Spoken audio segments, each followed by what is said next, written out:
Hello my dear student, मैं हूं सुधीर पांडे। आप देख रहे हैं 100 times education the branch of knowledge. Please video को लाइक करिए, उस पर कमेंट करिए और अपने दोस्तों के साथ शेयर करिए। और हाँ, पूरी की पूरी वीडियो ज़रूर देखिए। चैनल को सब्सक्राइब करना ना भूलें। आज हम आपको पढ़ाएंगे एबायोटिक फैक्टर टेम्परेचर। चलिए तो अब हम स्टार्ट करते हैं आज का टॉपिक। हेलो भाई लोग, कैसे हैं आप? चलिए तो एक बार फिर से हम आपके सामने हाजिर हैं। आइए, आज हम लोग अपना आगे का देखते हैं। तो आप लोगों से एक रिक्वेस्ट है कि प्लीज़ पूरा वीडियो देखा करिए। पूरा वीडियो देखने से क्या होता है, आपको आपके डाउट्स अच्छे से क्लियर होते हैं। आप अगर वीडियो को स्किप कर देते हैं, उसको जो है बहुत ही ज़्यादा फॉरवर्ड कर देते हैं या छोड़ देते हैं 2 मिनट देखने के बाद, 30 सेकंड देखने के बाद, तो क्या होता है कि हो सकता है शायद वही पूछा जाए जो आपने स्किप किया हो, जो आपने बढ़ाया हुआ हो। तो अच्छे से समझने के लिए और अच्छे से पढ़ने के लिए कि सारी चीज़ें हमको समझ में आए, तो बहुत ही ध्यानपूर्वक देखना पड़ता है। और प्लीज़ पूरा वीडियो देखा करिए। इसीलिए केवल 30 मिनट्स की वीडियो बनाते हैं, 20 मिनट की बनाते हैं। नहीं तो क्लासें तो 2-2 घंटे की चलती हैं, ढाई पढ़ना तो लोग 14-14, 15-15 घंटे पढ़ते हैं। तो अगर आपको टॉपिक पूरा सीखना है तो प्लीज़ बाकी काम बाद में कर लिया करिए। एक बार में नहीं देख पा रहे हैं तो दोबारा उसको देखिए, दोबारा देखिए। ज़रूरी नहीं है कि पूरा वीडियो एक ही बार में देखें, लेकिन उसको दोबारा तिबारा आप ज़रूर देखिए। और चैनल को जो है अपने दोस्तों से ज़रूर सब्सक्राइब करवाइए। वीडियो पे कमेंट्स करिए, लाइक करिए और अपने सुझाव हमको ज़रूर दीजिए। तो चलिए, हम लोग इकोलॉजी में पढ़ रहे थे। आज इकोलॉजी का हमारा 5वां लेक्चर होगा आप लोगों के लिए। तो क्या करते हैं, ये हमारे पास हमारे पास क्या है, 5वां लेक्चर है। तो हम लोग देखिए एक चीज़ और करिए कि देखिए इस समय स्कूल वगैरह बंद हैं, तो अच्छे से आप घर में ही पढ़ाई करिए, यूट्यूब के माध्यम से करिए, एनसीईआरटी पे ज़्यादा फोकस करिए और अपना सिलेबस पढ़ते रहिए। क्योंकि फिर बाद में ये कोई नहीं कहेगा कि कोरोना की वजह से पढ़ाई नहीं हुई। आपको घर में मौका मिला है पढ़ने का।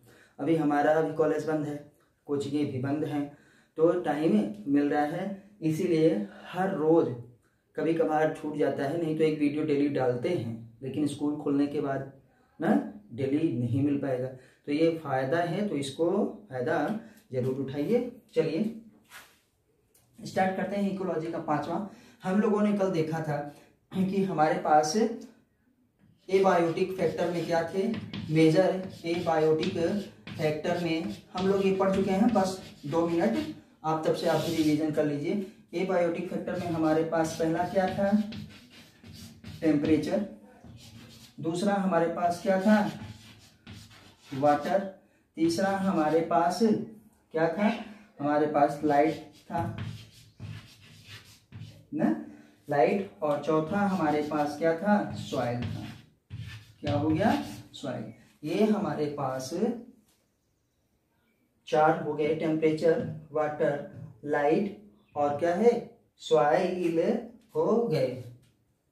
अब हमारे पास बायोटिक में क्या था, बायोटिक फैक्टर्स में हमने आपका कहा था कि आप P3C क्या है, याद कर लीजिए। P3C का मतलब 3 हमारे पास P हैं। पहला हो गया P, प्रीडेटर्स। आप ऊपर नीचे कर सकते हैं, कोई दिक्कत नहीं। प्रीडेटर्स के बाद हमारे पास था क्या, पैरासाइट। पैरासाइट के बाद हमारे पास क्या था, पैथोजन, मतलब रोग उत्पन्न करने वाले। और हमारे पास C क्या था, कंपेटिटर्स, मतलब प्रतिस्पर्धा करने वाले। तो ये हमारे क्या हैं, बायोटिक और एबायोटिक फैक्टर हैं। हम लोगों ने पढ़ा था कि जब किसी बायोम में क्या होता है, लोकल या रीजनल चेंज आते हैं, तो क्या होते हैं, वाइड वैरायटी के हैबिटेट्स बनते हैं। अब उसमें जो है हैबिटेट में हमारे ये कारक हैं जो प्रभाव डालते हैं किसी जीव के वासस्थान पर, वो एबायोटिक और बायोटिक हैं। आप लोग फिर रिवीजन कर लीजिए। एबायोटिक में टेम्परेचर, वाटर, लाइट, सॉइल, और बायोटिक में प्रेडेटर, पैरासाइट, पैथोजन और कंपटीटर्स होते हैं। अब हम एक एक करके पढ़ेंगे। तो पहले हम ए बायोटिक वाले में किसका पढ़ेंगे, टेम्परेचर का। तो सब मिटा दे रहे हैं, सीधे अब हम लिखेंगे टेम्परेचर। यहाँ तक पिछली वीडियो में हो चुका था, जिन्होंने ना देखा हो वो सीधे 100 times education Sudhir Pandey search करिए और सीधे वीडियोज में जाइए और वहाँ पर प्लेलिस्ट में जाइए, आपको प्लेलिस्ट में ही इकोलॉजी का एक सेक्शन है मिल जाएगा। चलिए तो क्या करते हैं, ध्यान दीजिएगा। अब हम देखेंगे टेम्परेचर, और हम लोग पहले ही कहे थे कि टेम्परेचर बढ़ना घटना जो है बहुत ही क्या है, ये सबसे प्रभावशाली, सबसे प्रभावी क्या है, कारक हमारे लिए है क्या, टेम्परेचर। आइए देखते हैं टेम्परेचर कैसे कहीं पे वो करता है, वेरी करता है, तमाम चीजें हैं उसके आधार पे कैसे होता है। हम लोगों ने पीछे में पढ़ा था जिसमें हमने कहा था कि हमारे पास जो जियोग्राफी वाले बच्चे होते हैं, जो भूगोल वाले हैं स्टूडेंट्स, उनको बहुत ही अच्छे से समझ में आएगा कि टेम्परेचर कैसे वेरी करता है। टेम्परेचर को पढ़ने के लिए हम पहले चलते हैं लैटीट्यूड और एल्टीट्यूड। लैटीट्यूड में हम देखेंगे लैटीट्यूड। लैटीट्यूड आपको बता चुके हैं कि लैटीट्यूड क्या है। जब इक्वेटर से पोल की तरफ हम लोग जाने लगते हैं 20-20 डिग्री या 25-25 डिग्री ना के अंश पे, ये हमारे पास देखिए बता रहे हैं कि आपकी ये अर्थ हो गई, ठीक। और अर्थ से जो बीचों बीच ऐसे रेखा जाती है थोड़ा सा ऐसे राउंड करके, ये क्या है, इसका इक्वेटर है। नॉर्थ पोल ऊपर, साउथ पोल नीचे, इसको इस तरह से नहीं कहेंगे। ये हमारे पास इक्वेटर है, जो बीच से रेखा जाती है उसको इक्वेटर कहते हैं। ये नॉर्थ पोल, ये साउथ पोल, ठीक। और आप मान के चलिए कि यहाँ पे एक सन है, ऐसे सूरज भगवान है, ये है सन, ये है अर्थ। चलिए अब देखिए ये इक्वेटर्स पे क्या है, जब रोशनी पड़ती है तो ये सीधे पड़ती है धड़ाधड़ ना। आप देखिए तो जहां पे रोशनी सीधे पड़ेगी वहां पे इंटेंसिटी ज्यादा होगी, वहां पे तीव्रता ज्यादा होगी। और पता चला हमारे पास ये कितनी बड़ी गेंद है। अब ये पृथ्वी ऐसे एक बॉल है, वो ऐसे ऐसे अपने अक्ष पे एक ही जगह घूम रही है, सूर्य का चक्कर भी लगा रही है, लेकिन ये ऐसे ऐसे घूम ही रही है। ये ऐसे ही घूमेगी, पृथ्वी नहीं इसे पलट के इधर हो जाएगी उधर हो जाएगी, बस वो ऐसे ऐसे घूमती रहती है, ऐसे ऐसे कि जैसे कोई बेलन हो, कोई वो चीज हो, हम लोग बस ऐसे खड़े हो उसको ऐसे ऐसे घुमाते रहें। बस जो नीचे वाला पोल है वो नीचे की तरफ रहे, जो ऊपर वाला पोल है वो ऊपर की तरफ ही रहे, और हम लोग उसको घुमाते हैं। देखिए जैसे हमारे पास एक चाक है, ये चाक देखिए, इसका ये ऊपर वाला पोल, ये नीचे वाला पोल, ठीक। और पृथ्वी ऐसे राउंड गोला में, तो वो ऐसे ऐसे बस घूम ही जा रही है, ऐसे ऐसे। ऐसा नहीं होगा कि इसका ये पोल इधर हो जाए, ये इधर हो जाए, ऐसे तो घूम रही है, ऐसे खिसक भी रही, ऐसे घूम रही, ऐसे खिसक रही, ऐसे घूम रही, खिसक रही। तो सूरज की रोशनी यहाँ पड़ रही ना, तो ये जो सन है उसकी लाइट यहाँ पे पड़ रही, तो इंटेंसिटी यहाँ पे ज्यादा, तीव्रता यहाँ पे ज्यादा और बहुत तेज पड़ती है। तो इसलिए इक्वेटर पे हाई टेम्परेचर होता है, इक्वेटर पे हाई टेम्परेचर होता है। तो अगर 20 से 25 हम लोग क्या है, एंगल ऐसे बढ़ाते चले गए, इधर भी दोनों तरफ, ठीक। तो हमारा पास क्या ट्रॉपिकल रीजन आता है। थोड़ा सा और बढ़ाए, सब ट्रॉपिकल रीजन क्या है, सब ट्रॉपिकल रीजन आ गया। सब ट्रॉपिकल रीजन के बाद हमारे पास क्या आ गया, यहाँ थोड़ा सा और बढ़ाए, ठीक। जब यहाँ थोड़ा सा और बढ़ाए तो सब ट्रॉपिकल रीजन के बाद हमारे पास टेम्परेट रीजन आ गया, और टेम्परेट के बाद थोड़ा सा और बढ़ाए 20 डिग्री, तो हमारे पास क्या आ गया, टेम्परेट के बाद हमारे पास सब पोलर आ गया, और जो यहाँ थोड़ा सा बचा ये क्या हो गया, पोलर हो गया, सब पोलर और पोलर हो गया। तो जो हमारे पास ये इक्वेटर है, इक्वेटर इक्वेटर के आसपास जो क्षेत्र है वहाँ पे टेम्परेचर ज़्यादा रहता है और पोल्स की तरफ बढ़ने पर टेम्परेचर धीरे धीरे कम होने लगता है। तो इस बार यही हमको बताना था, इसलिए इसको बनाए थे। देखिए थोड़ा ध्यान से सुन लीजिए, भूगोल वाले बहुत ही ज़्यादा ध्यान से सुनेंगे, नीट वाले के लिए स्पेशली है ही। तो अगर आप एसएससी, बैंक, रेलवे ना और यूपीएससी और पीसीएस की तैयारी करते हैं तो आप भी इससे फायदा उठा सकते हैं, क्योंकि ये सबसे छोटा मेथड है और सबसे अच्छा तरीका भी है, क्योंकि यहाँ की सीधी लाइट पड़े तो इक्वेटर्स पे ज़्यादा होता है। तो हम अब देखेंगे कि जो इक्वेटर, अब ये सन भैया को मिटा दे रहे हैं अपने, हमारा काम हो गया, आप समझ लिए हैं। चलिए तो आइए देखते हैं कि टेम्परेचर कहाँ से, टेम्परेचर क्या करता है, वेरी फ्रॉम ना इक्वेटर टू पोल। टेम्परेचर क्या करता है, वेरी करता है फ्रॉम इक्वेटर टू पोल ना। तो क्या करते हैं फिर, टेम्परेचर आप क्या करेंगे, टेम्परेचर डिक्रीज करता है कहाँ पे, टेम्परेचर, अब वेरी कर रहे थे, वेरी कैसे कर रहा है, temperature decrease from equator to pole, from equator to pole. हमारे कहने का मतलब कि temperature decrease from equator to pole, equator से पोल की तरफ, ध्यान से सुनिएगा, इक्वेटर से पोल की तरफ जाने पर टेम्परेचर घटता है। इसका मतलब क्या हुआ, देखिए इसका मतलब हम हटा रहे हैं इसको, इसके बाद हिंदी में लिख रहे हैं, जिसको नोट करना होगा वीडियो को पॉज करके नोट कर लेगा। आइए देखते हैं, यहाँ पे लिख दे रहे हैं इक्वेटर्स पे टेम्परेचर न, टेम्परेचर ज़्यादा होता है, टेम्परेचर ज़्यादा होता है, जैसे जैसे हम, ये दो हैं, दो लिखे हैं, जैसे जैसे हम इक्वेटर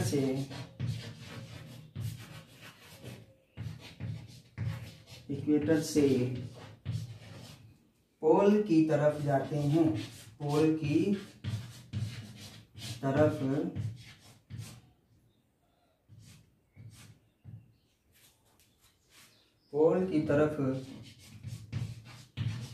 जाते हैं, टेम्परेचर घटता है। देखिए लिखने में अगर कोई बात भूल जाते हैं तो आप ओरल तरीके से, मौखिक रूप से जरूर उसको समझिए,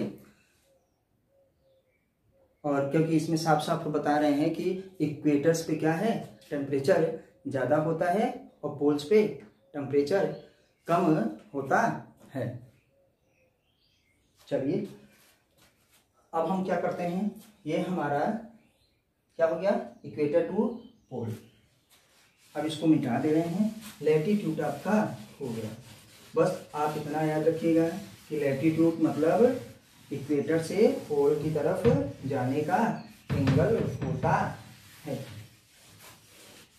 यहाँ पे ऐसे आप स्टार बना के लिखिए अच्छे से कि अगर हम इक्वेटर टू क्या करें, पोल, इक्वेटर से पोल की तरफ जा रहे हैं, तो इसको हटा दे रहे हैं।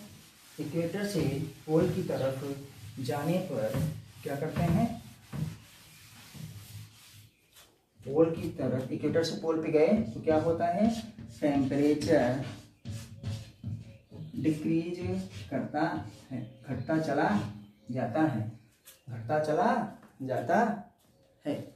आइए अब हम देखेंगे ये हमारे पास, अब इसी के आधार पर कि कैसे हमारे पास टेम्परेचर जब घटा और बढ़ा तो कैसे होगा। हम लोगों ने पढ़ा, अब जो ट्रॉपिकल रीजन था उसमें फॉरेस्ट कैसा पाया जाता था, ट्रॉपिकल रेन फॉरेस्ट। तो बताएंगे कि ट्रॉपिकल रेन फॉरेस्ट में सबसे ज्यादा टेम्परेचर था। जब सबसे ज्यादा टेम्परेचर था तो उसको कहेंगे मीजोथर्म। क्या है, मेगाथर्म, सॉरी क्या कहेंगे, मेगाथर्म। मेगाथर्म ये प्लांट्स के लिए है, मेगाथर्म। फिर आते हैं मीजोथर्म। प्लांट्स पे हम लोग देख रहे हैं टेम्परेचर का इफेक्ट, ना, इफेक्ट ऑफ टेम्परेचर ऑन क्या है, प्लांट्स। इस समय प्लांट्स पे देख रहे हैं, मेगाथर्म, मीजोथर्म। उसके बाद आते हैं हमारे पास माइक्रोथर्म्स। कौन सा थर्म, माइक्रोथर्म। और उसके बाद हेकिस्टोथर्म। हेकिस्टोथर्म पूरा लिख देंगे तो आपको बड़ा ही अच्छे से समझ में आएगा। क्या हो गया, ये हेकिस्टोथर्म हो गया। देखिए अब यहाँ पे अभी वही पोल्स वाली ही बात हो रही है, इक्वेटर से पोल्स वाली, लैटिट्यूड की ही।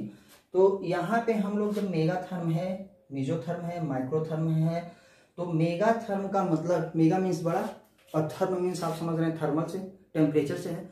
तो जहाँ टेम्परेचर ज्यादा है, मेगा मीन्स ज्यादा, वाइड, जहाँ पे टेम्परेचर साल भर ज्यादा रहता है, ठीक, तो उसको हम लोग मेगाथर्म कहते हैं। तो वो कहाँ पे था आपको पता है ना, ट्रॉपिकल रीजन में।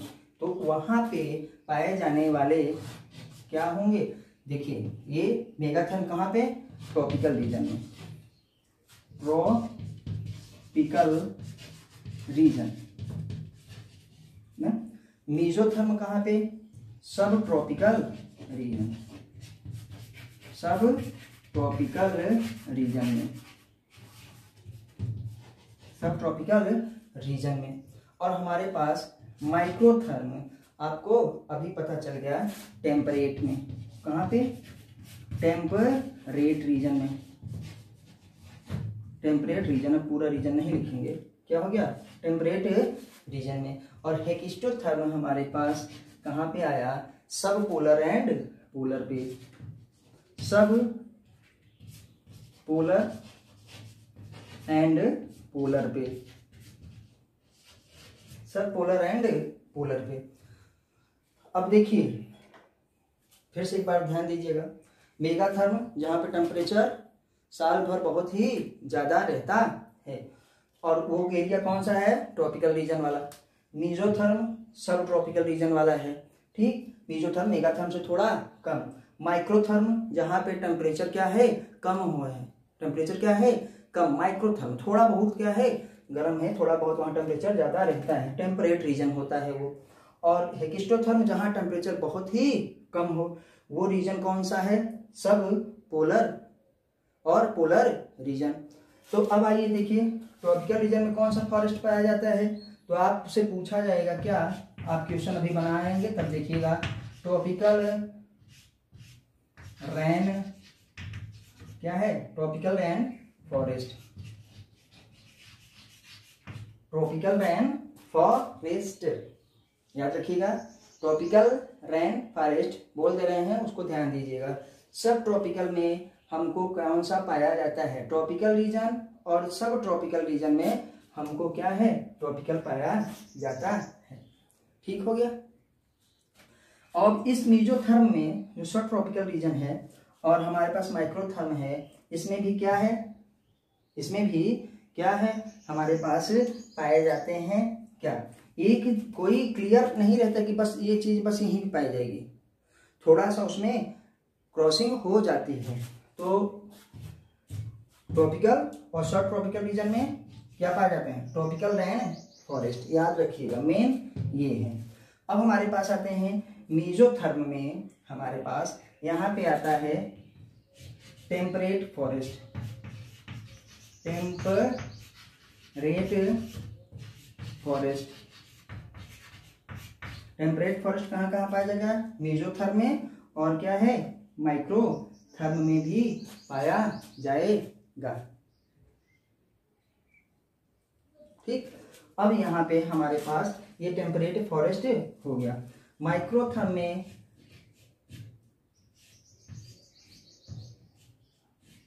ध्यान दीजिएगा। माइक्रोथर्म, जहाँ पे टेम्परेचर कम है, जहाँ पे टेम्परेचर कम है, tropical rain forest, temperate forest, temperate forest के बाद हमारे पास आता है क्या, कोनीफेरस। इसमें क्या कहेंगे, टियागा, कोनीफेरस।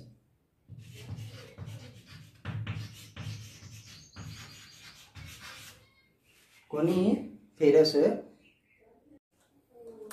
चलिए सॉरी फॉर डिस्टर्बेंस, गर्मी बहुत ज़्यादा बढ़ गई है और फैन चला देते हैं तो बहुत ही ज़्यादा आवाज़ आने लगती है वीडियो में फैन की, तो इस वजह से थोड़ा सा आपको डिस्टर्ब हो गया। चलिए क्या करते हैं हम लोग, स्टार्ट करते हैं। हेकिस्टोथर्म, हेकिस्टोथर्म में क्या, जहाँ पे टेम्परेचर बहुत कम है, ये कोनीफेरस भी पाए जाते हैं और क्या है, इसी को हम लोग लिख देते हैं टियागा एंड क्या है, टुंड्रा,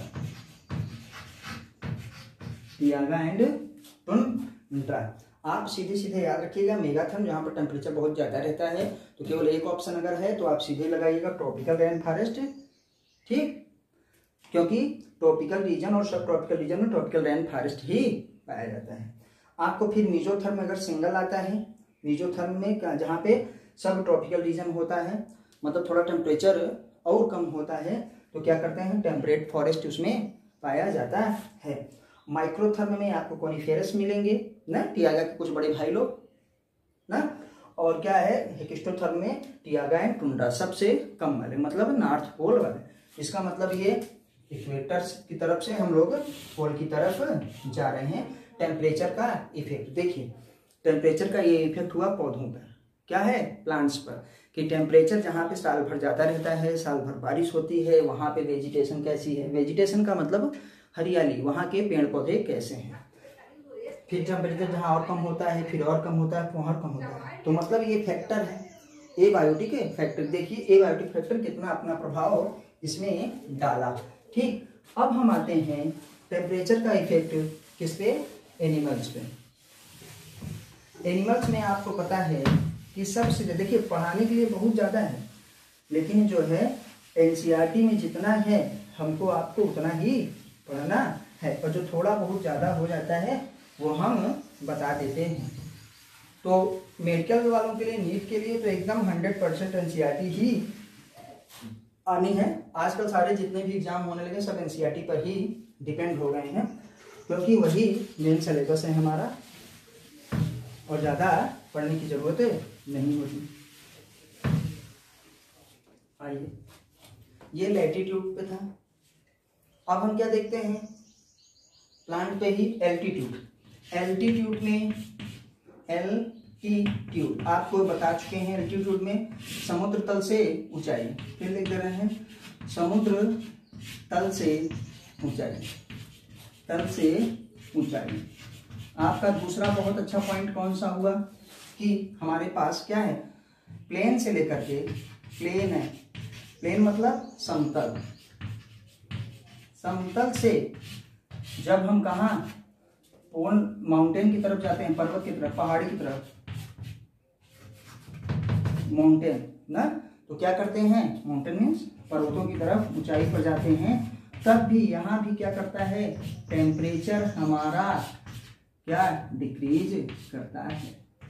आपने फिल्मों में देखा होगा, कहानियों में देखा होगा कि अरे ये पहाड़ों की गर्मी है, पहाड़ में गर्मी बहुत लगती है, तमाम चीज़ें हैं ना, तो वो दूसरा प्रोसेस, सिर्फ कहने की बात है भाई, क्योंकि अब पहाड़, उसको पत्थर है, उसको लिया होगा तो फिर रेडिएशन होता है तो गर्मी लगती होगी, सही बात है, लेकिन पहाड़ जल्दी से ठंडे भी होते हैं, ये भी चीज़ है। तो वो हमको नहीं पता, पूरी कहानी पूरा वो नहीं देखना है, हमेशा जो है आप अपनी किताब का कंसेप्ट मानिएगा, क्योंकि जो प्लेन होता है ना, वहाँ पे क्या है, टेम्परेचर ज़्यादा रहता है माउंटेन की अपेक्षा। साफ साफ एनसीईआरटी में लिखा है कि प्लेन से माउंटेन की तरफ जो है, पर्वतों की तरफ जाने पर टेम्परेचर डिक्रीज करता है, क्योंकि प्लेन पे सीधे जो है सनलाइट गिरती है, और पहाड़ों पर क्या है, उसका रेडिएशन, उसका क्या कहते हैं, इंटेंसिटी तिरछी मिर्ची हो जाती है, डाइवर्ट हो जाती है। तो प्लेन पे टेम्परेचर ज़्यादा रहता है और माउंटेन पे कम, इसीलिए ज़्यादातर जितने भी पहाड़ हैं वहाँ देखिए पहाड़ों पे क्या है, ठंडी वाला एरिया रहता है, ठंडे वाला। आपने माउंट एवरेस्ट देखा होगा, तमाम चीज़ों का टीवी देखा होगा, 1000 जगह गानों में, पिक्चर में देखे होंगे। तो क्या करते हैं, पहाड़ों पे बर्फ जमी रहती है, पहाड़ों पे ठंड ज़्यादा लगती है ना, तो पहाड़ों की ठंड बहुत भयानक होती है। तो उसीलिए कहते हैं कि प्लेन से पहाड़ की तरफ जाने पर टेम्परेचर क्या है, घटता है, याद रखिएगा। बाकी इसमें कुछ भी नहीं बताना है। एल्टीट्यूड मतलब समुद्र तल से ऊंचाई, ऊंचाई की तरफ जब हम लोग जाने लगेंगे तो टेम्परेचर घटने लगेगा।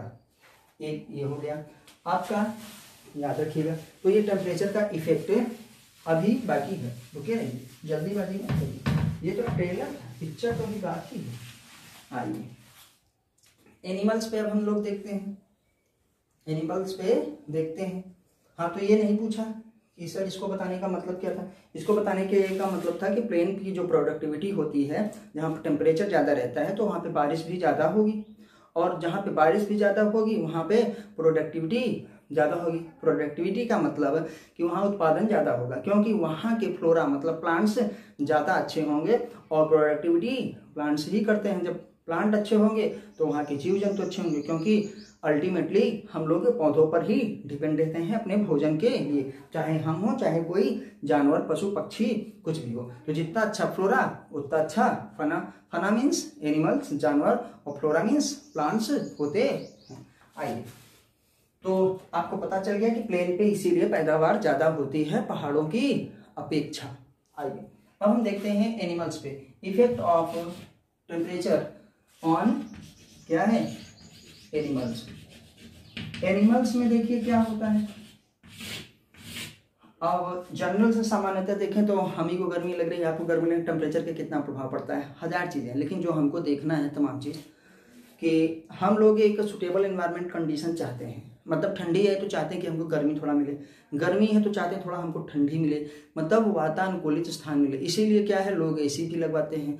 एसी उसी लगवाने का मतलब क्या कि हमको ठंडा लगता है ना। हाँ, ठंडा लगता है, हमको कूलिंग फील होती है, लेकिन हमारे बॉडी के लिए वो क्यों आवश्यक है, या हमारे बॉडी के लिए गर्मी क्यों आवश्यक है कि उस समय हमारी जो एंजाइम की एक्टिविटी होती है, हमारे एंजाइम्स क्या होते हैं, प्रोटीन होते हैं। तो प्रोटीन का एक नेचर है कि वो हाई टेम्परेचर पे डीनेचर्ड हो जाता है, लो टेम्परेचर पे इनएक्टिव ना। तो इसको मेंटेन करने के लिए, बनाए रखने के लिए, हमारा एंजाइम अच्छे से फंक्शन करे, तो हमको एक वातानुकूलित, देखिए आप जब गर्मी बहुत ज़्यादा पड़ती है तो आपका मन नहीं लगता, काम करने की इच्छा नहीं होती, थकान सी फीलिंग्स होती है, और लूज बुझाता है, जैसे एनर्जी का लॉस हो गया हो, सर भारी भारी तमाम चीज़। ठंडी में भी ऐसे लगता है, मन नहीं लगता, बहुत ठंडी लग रही है, बहुत परेशान है ना। तो एक सुटेबल एनवायरनमेंट कंडीशन चाहते हैं, जिसको हम लोग कहते हैं वातानुकूलित, एसी एयर कंडीशन वाले वातानुकूलित स्थान चाहिए होता है। सुटेबल क्यों, क्योंकि उसमें हमारे एंजाइम्स बड़े ही अच्छे से काम करते हैं। जितना अच्छा एंजाइम अच्छा काम करेगा उतना अच्छा हमारा क्या है, मेटाबॉलिज्म होगा। और जितना अच्छा हमारा मेटाबॉलिज्म का मतलब एनाबॉलिज्म और कैटाबॉलिज्म।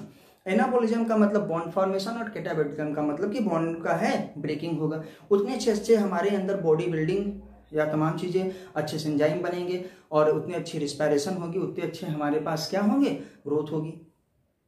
तो हम लोग क्या, उतना अच्छा वर्क करेंगे उतनी अच्छी हमारी प्रोडक्टिविटी होगी। जितना अच्छा एंजाइम होगा उतना अच्छा हमारा मूड फ्रेश होगा, उतना अच्छा हम काम करेंगे। जितना अच्छा काम करेंगे उतनी हमारी प्रोडक्टिविटी होगी, और जितनी अच्छी हमारी प्रोडक्टिविटी होगी उतनी अच्छी हमारी इकोनॉमी होगी। और क्या रहेंगे, हेल्थ भी सही रहेगा, स्वास्थ्य भी सही रहेगा। अधिक ठंडी या अधिक गर्मी में देखिए स्वास्थ्य बिगड़ जाता है, लेकिन जब नॉर्मल टेम्परेचर रहता है तो हम लोग सही रहते हैं। तो ये आपको ओरल तरीके से बोल दिया। आइए अब तो थोड़ा सा देख लेते हैं, जल्दी तो नहीं हुआ, बस हो जाता है कभी कभी मुंह। क्या करते हैं, आइए टेम्परेचर का इफेक्ट ऑन एनिमल्स। देखिए हमारे पास एक चीज है मेटाबॉलिज्म। मेटाबॉलिज्म को हम क्या कहते हैं, मेटाबॉलिज्म को हम लोग जिसको केमिस्ट्री में आप कहते हैं रेडॉक्स रिएक्शन। रेडॉक्स रिएक्शन का मतलब जिसमें ऑक्सीडेशन और रिडक्शन दोनों हो। उपापचयी दर। मेटाबॉलिज्म का मतलब हमारे पास यहाँ पे क्या हो गया, उपापचय दर न, जिसमें अपचयन और ऑक्सीकरण दोनों हो। इसमें मेटाबॉलिज्म में दो चीजें आती हैं, एनाबॉलिज्म, इसमें बॉन्ड का फॉर्मेशन होता है, और ये क्या है, कैटाबोलिज्म। कैटाबोलिज्म इसका मतलब ये केमिस्ट्री और बायोकेमिकल दोनों है। ठीक, अब आते हैं हमारे पास एनाबोलिज्म का मतलब बॉन्ड का फॉर्मेशन और कैटाबोलिज्म का मतलब बॉन्ड का टूटना। तो ऑक्सीडेशन और रिडक्शन में भी हम लोग क्या करते हैं, ऑक्सीडेशन भी होता है, रिडक्शन भी होता है। बॉन्ड का फॉर्मेशन ऑक्सीडेशन, बॉन्ड रिडक्शन क्या है हमारे पास अपचयन, और ऑक्सीडेशन मतलब ऑक्सीकरण, ऑक्सीजन का टूटना ऑक्सीकरण और ऑक्सीजन का निकलना रिडक्शन। ठीक, तो ये मेटाबॉलिज्म हमारे पास हर सेल में, हर कोशिका में होती है। पहली बात क्योंकि ऑक्सीजन कोशिका में ही जा करके हमारे ब्लड के थ्रू कोशिका पे ही जा करके वहीं पे ऑक्सीडेशन करवाता है। वहीं पे जब ऑक्सीडेशन करवाता है तो जो हमारे फूड का ऑक्सीडेशन होता है, ऑक्सीकरण होता है, दहन होता है, तो उसी से हमको एनर्जी मिलती। अब हमको एनर्जी मिली तो जितनी हमको एनर्जी की जरूरत थी उतनी एनर्जी हम ले लिए, अपना काम कर लिए, खर्च कर लिए, और जो एनर्जी बची फिर उस एनर्जी को स्टोर कर लिए, बॉन्ड बना के उसको इकट्ठा कर लिए। ठीक, एटीपी के रूप में जनरली यही होता है, और एडिपोज टिश्यू वगैरह में हर जगह स्टोर हो जाती है। और फिर हमको जब जरूरत पड़ती है तो फिर उसको हम कैटाबोलिज्म तोड़ करके फिर अपने उपयोग में लेते हैं। तो देखिए मेटाबॉलिज्म में क्या हुआ, एनाबोलिज्म हो रहा था, उससे पहले क्या हो रहा था, कैटाबोलिज्म। क्योंकि रिस्पायरेशन होता है, रिस्पायरेशन का मतलब श्वसन, हम लोग श्वसन करते हैं और उसके बाद ऑक्सीजन अंदर जाती है और फिर वो ऑक्सीजन जाकर के भोजन का कैटाबोलिज्म, भोजन को तोड़ती है ना। जो रिस्पायरेशन हुआ, श्वसन हुआ, उसी को हम लोग कहते हैं। तो ये कैटाबोलिज्म हो गया। फिर जो एनर्जी स्टोर होती है एनाबोलिज्म। ये बहुत ज्यादा डीप बायो में चले जा रहे हैं, उसको उसके टाइम पे बताएंगे। तो यहीं पे आते हैं हम लोग, इसको अब हटा देते हैं। और मेटाबॉलिज्म किस पे डिपेंड है ये आपको थोड़ा सा बता दिए कि ये कहाँ से है। मेटाबॉलिज्म हमारा डिपेंड है किस पे, एंजाइम्स पे। एंजाइम्स को आप जानते हैं क्या कहते हैं, वीकर्स। और ये एंजाइम्स क्या होते हैं, प्रोटीन। एंजाइम्स क्या होता है, प्रोटीन। और प्रोटीन किससे मिलकर बना होता है, एमिनो एसिड से। तो प्रोटीन का नेचर क्या होता है, देखिए ऐसे हम बताते जा रहे हैं कि प्रोटीन क्या करता है, यहीं पे लिख दे रहे हैं, याद रखिएगा। प्रोटीन हाई टेम्परेचर पे क्या हो जाता है, डीनेचर। उसका जो नेचर है वो खो देता है, अपने नेचर वाला काम नहीं करता, फिर हाई टेम्परेचर पे डीनेचर हो जाता है। ठीक, और प्रोटीन यहीं पे देखिए हाई टेम्परेचर पे डीनेचर, और यही प्रोटीन बाबा क्या करते हैं, लो टेम्परेचर पे क्या करते हैं, इनएक्टिव हो जाते हैं। एक्टिव मतलब है कि काम कर रहे हैं, इनएक्टिव मतलब काम नहीं कर रहा है, सही से काम नहीं कर रहा है। हाई टेम्परेचर पे डीनेचर याद रखिएगा, और लो टेम्परेचर पे इनएक्टिव हो जाता है। तो टेम्परेचर का इफेक्ट पड़ा कि नहीं पड़ा, पड़ा ना। तो जितना अच्छा एंजाइम होगा, जितना अच्छा हमारे पास टेम्परेचर मेंटेन रहेगा, उतना ही अच्छा हमारे मेटाबॉलिज्म होगा। क्योंकि मेटाबॉलिज्म एंजाइम पर डिपेंड करता है। एंजाइम्स क्या होते हैं, प्रोटीन। और प्रोटीन का एक नेचर होता है कि हाई टेम्परेचर पे वो डीनेचर हो जाता है, लो टेम्परेचर पे इनएक्टिव हो जाता है। तो जिस आदमी का एंजाइम जितने अच्छे से काम करेगा, जहां पे आपने क्या होगा, one gene control one enzyme, आप मॉलिक्यूलर बेसिस ऑफ इनहेरिटेंस में पढ़ेंगे क्या, one gene control one enzyme. इसका मतलब अगर आपका एंजाइम सही से नहीं काम कर रहा है तो इसका मतलब जीन डिफेक्टेड। तो जैसा एंजाइम होगा, जीन जैसा एंजाइम बनाएगा वैसा ही ऑर्गेनिज्म होगा, वैसा ही ऑर्गेनिज्म होगा। और यही organism first level of ecology यही है ना, फर्स्ट लेवल ऑफ इकोलॉजी। हम लोग इकोलॉजी को यहीं से स्टार्ट किए थे, यहीं से स्टार्ट होता है। इकोलॉजी आती है, इकोलॉजी के बाद वो ऑर्गेनिज्म आता है, और जब ऑर्गेनिज्म एक सेम टाइप के ऑर्गेनिज्म बहुत सारे इकट्ठा हो जाते हैं उसको पॉपुलेशन कहते हैं। और जब डिफरेंट टाइप ऑफ पॉपुलेशन एक ही जगह आ जाते हैं, एक साथ हो जाते हैं, उसको कम्युनिटी कहते हैं। और कम्युनिटी में फिर क्या है, और चीज़ें मिल जाती हैं हमारे पास, ये एबायोटिक बायोटिक वाले, तो हम उसको बायोम कहते हैं। और बायोम के बाद पूरा का पूरा जितना जीवमंडल है उसको बायोस्फीयर। तो आप लोग ध्यान से सुनिएगा कि इकोलॉजी यहीं से स्टार्ट हुई थी, कहाँ से, ऑर्गेनिज्म से ही स्टार्ट हुई थी। देखिए आगे कि जैसा एंजाइम होगा वैसा ही ऑर्गेनिज्म होगा। हमारा जितना अच्छा एंजाइम होगा हम भी उतने ही अच्छे होंगे, उतने अच्छे से हम काम करेंगे, उतने अच्छे से हम लोग रहेंगे। ठीक, आते हैं अब देखिए एनिमल्स पे हो गया टेम्परेचर का इतना। और देखिए टेम्परेचर का प्रभाव,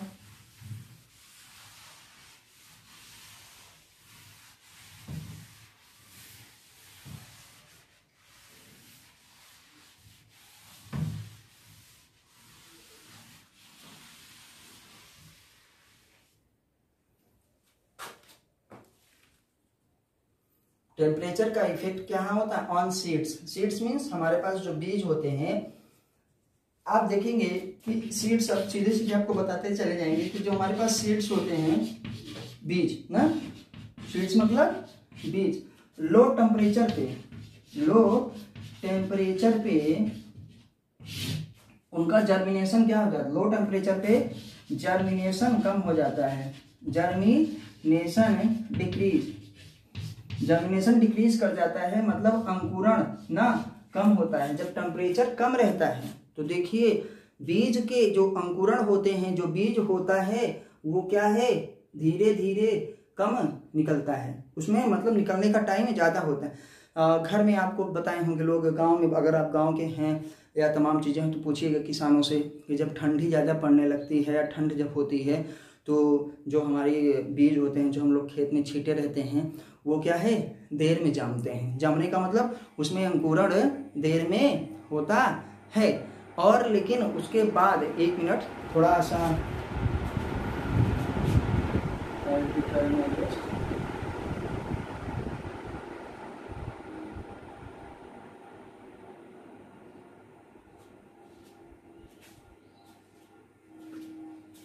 चलिए, तो थोड़ा फैन धीमा करने गए थे क्योंकि इससे आवाज़ बहुत ज़्यादा आती है, और अगर थोड़ा ये आवाज़ आ रही होगी तो एडजस्ट करने का प्रयास करिएगा। तो कहाँ पे थे कि ठंडी के मौसम में जब लो टेम्परेचर रहता है तो हमारा क्या होता है, बहुत टाइम लगता है बीज के अंकुरण में। और लेकिन वही जब गर्मी का टाइम होता है, उमस होती है ना, तो क्या है, बीज का अंकुरण ज़्यादा होता है। आपने चना को भी भिगोया होगा तो देखा होगा घर वाले कहते हैं कि इसको भिगो के फिर रात भर भिगोया रहिए, फिर निकाल के सूती कपड़े में गठिया दिए, ताकि उसमें क्या है, हीट मिले, हीट हो। और हीट बहुत ज़्यादा, देखिए फिर जब अंकुरण होता है तो वो चना कितना गर्म रहता है, मतलब उस समय वो गर्म था। आपने कभी बेहन वगैरह डाला होगा, कभी बरसीम वगैरह बोया होगा, तो उसमें देखिए जब वो इकट्ठा एक साथ छोप देते, जब उसको खोलते हैं तो कितना वहाँ पर टेम्परेचर था, वहाँ पे वो चीज़ गरम गरम लगती है। तो टेम्परेचर का इफेक्ट क्या है, हमारे बीजों पर भी होता है। लो टेम्परेचर में बीज क्या है, कम जर्मिनेशन कम, और सीड्स का लो टेम्परेचर पे, और सीड्स का कहाँ पे, हाई टेम्परेचर पे। अगर टेम्परेचर ज़्यादा है, हाई टेम्परेचर ज़्यादा है, मॉइस्चर है, तो क्या है, जर्मिनेशन फास्ट होता है। जर्मिनेशन क्या होता है हमारे पास, यहाँ कर लीजिए फास्ट, जर्मिनेशन फास्ट। यहाँ पे जर्मिनेशन क्या कर देना, स्लो होता, जर्मिनेशन स्लो होता है। ठीक, अब आते हैं एनसीईआरटी के आपके पॉइंट्स पे। इसको जिसको नोट करना होगा वो नोट कर लेगा। अब हम एनसीईआरटी के पॉइंट्स पे ये आते हैं, आप वीडियो को पॉज करके नोट कर लिया करिए। अब हम एनसीईआरटी के पॉइंट्स पे आते हैं कि एनसीईआरटी में दिया है,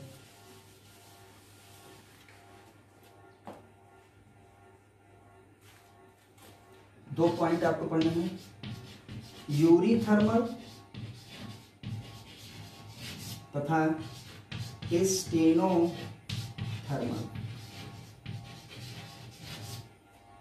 यूरीथर्मल और स्टेनोथर्मल, ये ऐसे प्राणी होते हैं, ऐसे जीव होते हैं। यूरीथर्मल का मतलब इनमें अगर वाइड रेंज ऑफ टेम्परेचर पे भी ये एक्टिव रहते हैं, वाइड रेंज ऑफ टेम्परेचर पे भी काम करते हैं। स्टेनोथर्मल क्या होते हैं, नैरो रेंज ऑफ टेम्परेचर पे। ये क्या है, वाइड रेंज ऑफ टेम्परेचर, अभी इसको बता रहे हैं, वाइड रेंज ऑफ टेम्परेचर, ये जरूर लिखना है टेम्परेचर। यूरी का मतलब हो गया आपका, इतना कर लीजिए, यूरी का मतलब हो गया वाइड रेंज और स्टेनो का मतलब हो गया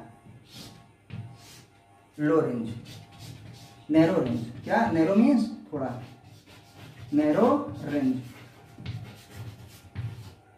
ऑफ टेम्परेचर। देखिए इसको अलग इसलिए कर दे कि अभी आपको यूरी थर्मल पढ़ाया जा रहा है, स्टेनो थर्मल पढ़ाया जा रहा है। अभी इसके बाद आपको जब वाटर वाला हम लोग पढ़ने लगेंगे तो उसी समय हमको यूरी हैलाइन तथा स्टेनो हैलाइन पढ़ाया जाएगा। तो इसीलिए यूरी का मतलब याद रखिए, यूरी का मतलब वाइड, बड़ा, कि वाइड रेंज ऑफ क्या है टेम्परेचर, बड़े रेंज के टेम्परेचर पे भी ये काम करते हैं। बड़े रेंज का टेम्परेचर का मतलब समझ में आ रहा है, अभी बता रहे हैं। और नैरो का मतलब छोटे भी रेंज में। वाइड का मतलब हो गया कि जैसे टेम्परेचर मान लीजिए इस समय गर्मी पड़ रही स्टार्ट हो गई है, 35, 36, 37 डिग्री है सेंटीग्रेड है, मान सेल्सियस मान लीजिए क्या है वो है। तो हम लोग ठंडी के मौसम में देखिए 8 डिग्री पे भी, 10 डिग्री सेंटीग्रेड पे भी, 5 डिग्री पर, यहाँ तक कभी कभी 2, 3 और 0 पे भी जिंदा रहते हैं, 0 पे भी जिंदा रहते हैं। और गर्मी में खूब गर्मी पड़ती है तो 45 तक पहुंच जाता है हमारे यहाँ ना, हम लोग नॉर्थ इंडिया में, ठीक। केरला वरला में तो और ज्यादा पहुंच जाता होगा। तो वहां क्या करते हैं हम लोग, देखिए कि टेम्परेचर का वेरिएशन कितना ज्यादा हो रहा है, बहुत ज्यादा वेरिएशन हो रहा है। कहाँ मान लीजिए 4, 5, आप 7, 8 मान लीजिए कि जनरल 8, 9 तक हम लोगों का टेम्परेचर चला जाता है यहाँ पे। तो 8 से लेकर के हम लोग 45 डिग्री टेम्परेचर पर भी क्या है खुद को एडजस्ट कर लेते हैं, अपना क्या है बना लेते हैं, कोऑर्डिनेशन बना लेते हैं, अपने को उस अनुसार ढाल लेते हैं, जीवित रहते हैं, अपना काम फंक्शन करते रहते हैं। और जो होते हैं नैरो रेंज क्या है ऑर्डर, मतलब थोड़ा ही टेम्परेचर को क्या है कंट्रोल कर पाते हैं, बाकी नहीं। जैसे प्रयागराज में हम लोग रहते हैं तो कुंभ मेला में आपने देखा होगा कि बहुत से साइबेरियन बर्ड्स आते हैं। साइबेरियन बर्ड्स की प्रॉब्लम ये है कि वो थोड़ा सा भी गर्मी बढ़ी तो क्या हो जाएगी, ठंडे वाले एरिया में चली जाएगी। तो हम लोगों के यहाँ जनवरी में टेम्परेचर क्या है कम रहता है, इसलिए वो यहाँ पे आ जाती है। और जैसे ही फरवरी आई, तमाम चीज आया, थोड़ा सा भी यहाँ से चली जाती है ना, फिर किसी और ठंडे स्थान पे वो अपना स्थान बदलते रहते हैं। यूरी थर्मल का मतलब आप इतना याद रखिए, वाइड रेंज ऑफ टेम्परेचर पे भी जो एक्टिवेट रहते हैं Yuri thermal wide range, steno thermal जो नैरो रेंज ऑफ टेम्परेचर पे रहते हैं करते हैं। इसका यूरी थर्मल का एग्जांपल आप देखिए, यूरी थर्मल का एग्जांपल हमारे पास क्या है, इसमें तो एग्जांपल है एनसीईआरटी में, क्योंकि मैंगो ट्री यहां पे दिया है, मैंगो ट्री ना। टेम्परेचर का इफेक्ट देखिए, tree do not grow in कहां पे, mango tree do not grow in कहां है, कनाडा। आप कनाडा की स्पेलिंग देख लीजिएगा ना, कनाडा, आधे से ज्यादा पंजाबी कनाडा ही जाते हैं, कनाडा एंड जर्मनी।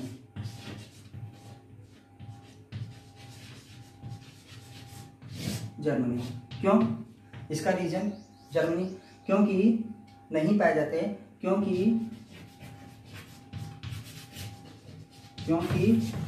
वहां, सॉरी ये यूरी थर्मल का एग्जांपल नहीं, यूरी थर्मल का जो वैरायटी होती है आप समझ गए। ये अब हम लोग नेक्स्ट पॉइंट पढ़ रहे हैं इसका।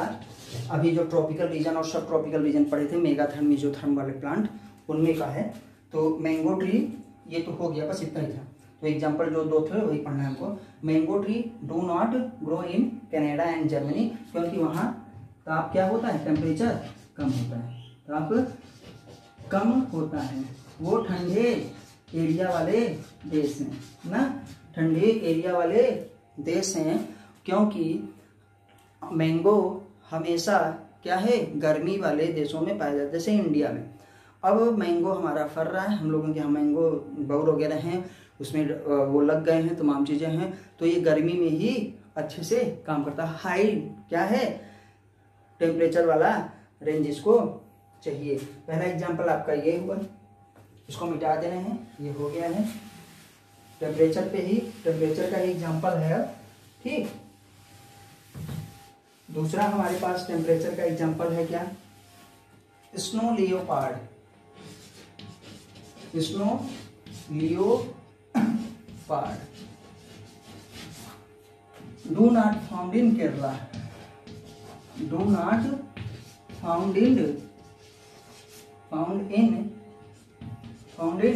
केरला, याद रखिएगा, do not found in Kerala, क्योंकि इसका नाम है स्नो लियोपार्ड। मतलब वो जो चीज जो है बर्फ वाले एरिया में, ठंडे वाले एरिया में जो लियोपार्ड पाया जाता है वो केरला में नहीं पाया जाता है। उसका रीजन क्या है, क्योंकि केरला में टेम्परेचर बहुत ही ज्यादा रहता है। केरला में टेम्परेचर क्या है, उमस ज्यादा रहती है, मॉइस्चर ज्यादा है और टेम्परेचर बहुत ज्यादा है। और स्नो लियोपार्ड बेचारा ठंडे प्रदेशों में पाया जाता है, मतलब कुल मिला के जैसे टेम्परेट वगैरह सब पोलर एरियाज में। ठीक, तो इसलिए केरला में नहीं पाया जाता है। आपको पता चल गया इसका रीजन क्या है, टेम्परेचर ही है। तो स्नो लियोपार्ड ज्यादा नहीं कम टेम्परेचर वाले क्षेत्र में रहना चाहता है, जबकि केरला में टेम्परेचर ज्यादा होता है, इसलिए वहां नहीं पाया जाता। ठीक, mango T do not found in Kerala and Canada and Germany, क्यों, क्योंकि कनाडा और जर्मनी में ठंडी ज्यादा पड़ती है, जबकि मैंगो गर्म देश वाला चीज है, ट्रॉपिकल रीजन वाले हैं। आते हैं तीसरा बहुत इंपॉर्टेंट है, जहां पर लोग ट्यूना फिश, ट्यूना फिश, उसमें लिखा है ट्यूना फिश रेयरली फाउंड, क्या है रेयर, RARELY, रेयरली फाउंड, क्या है beyond tropical region, tropical region, क्या है ट्रॉपिकल रीजन। इसका बहुत ही अच्छा एग्जांपल है, ये बहुत अच्छा ट्यूना फिश याद रखिएगा, स्नो लियोपार्ड आप याद रखिए, मैंगो ट्री आप याद रखिए। 3 एग्जांपल आपको, पहला एग्जांपल ये है, दूसरा एग्जांपल स्नो लियोपार्ड और तीसरा क्या है ट्यूना फिश। ये कह रहे ट्यूना फिश रेयरली फाउंड, मतलब बहुत कम, कभी कभार पा जाते हैं, कहाँ beyond tropical region, tropical region के बजाय कहीं और भी। इनके कहने का मतलब है कि ट्यूना फिश जो है वो ट्रॉपिकल रीजन में ही पाई जाती है, कहीं और पे पाई नहीं जाती। क्यों, क्योंकि ये भैया ट्रॉपिकल रीजन वाली फिश है, ये गर्म स्थान पे रहना चाहती है जहाँ पे टेम्परेचर ज्यादा है, तो वो ठंडी की तरफ नहीं जाती। वह इसीलिए वहां पे लिखा है कि रेयरली फाउंड बियॉन्ड, कभी कभार पाई जा सकती है, नहीं तो नहीं पाई जाती है। ये टेम्परेचर का इफेक्ट है, ये टेम्परेचर का प्रभाव है हमारे ऊपर भी। देखिए ये 3 आपको एग्जांपल इसलिए लिखते हैं कि एनसीईआरटी का एग्जांपल है, बहुत ही ज्यादा जरूरी है, बहुत ही ज्यादा एनसीईआरटी का रूल है। और आजकल के हर एग्जाम का कि वो जो एनसीईआरटी में लिखा है वही एग्जांपल उठाएंगे, वही उनको मानना है। अब हम लोग अपना देखते हैं, हम लोग में क्या करते हैं, जब ठंडी में टेम्परेचर कम रहता है सिकुड़ जाते हैं ना, एरिया अपना कम कर लेते हैं। और जब टेम्परेचर क्या है गर्मी में ज्यादा रहता है, देखो फैले रहते हैं, कपड़ा छपड़ा उतार के फैल के वो करते हैं। तो हम लोगों में टेम्परेचर का कितना बहुत पढ़ाने के लिए है, लेकिन एनसीईआरटी में जितना था उससे थोड़ा सा ज्यादा ही हो गया है, क्योंकि यूपीएससी और एसएससी वालों के लिए भी थोड़ा जरूरी था, जैसे सीट्स वगैरह का। ये तो आपका एनसीईआरटी का 100% है। आपको जैसे यूरी थर्मल और स्टेनो थर्मल, ये आपकी एनसीईआरटी में 100% दिया है, आपसे यही पूछा जाएगा। एक चीज हमको और पढ़नी है, क्या, होम्योस्टेसिस। होम्योस्टेसिस क्या होता है हमको देखना। इंटरनल क्या है, बॉडी का एनवायरनमेंट हम लोग जो मेंटेन रखते हैं उसको होम्योस्टेसिस कहते हैं, ताकि कल हम लोग वाटर वाला पढ़ें। आइए, जिसको नोट करना होगा वो वीडियो को पॉज करके नोट कर लेगा। आप लोगों से रिक्वेस्ट है कि प्लीज पूरा वीडियो देखा करिए, उस पर कमेंट्स करिए, वीडियो को लाइक करिए, अपने दोस्तों के साथ शेयर करिए और नीचे दिए गए जो है सब्सक्राइब बटन को दबाकर चैनल को सब्सक्राइब जरूर करें, ठीक, जिससे हमारी नोटिफिकेशंस आपको मिलती रहे। चलिए अब हम लोग जो है पढ़ते हैं। और बेल आइकन आती है, बेल आइकन भी दबाइए। और बेल आइकन को दबाने के बाद आपको 3 ऑप्शंस मिलते हैं। उन 3 ऑप्शंस में आप क्या है, सबसे ऊपर वाला ऑप्शन दबा दीजिए, ऑल वाला। आइए स्टार्ट करते हैं। होम्योस्टैसिस।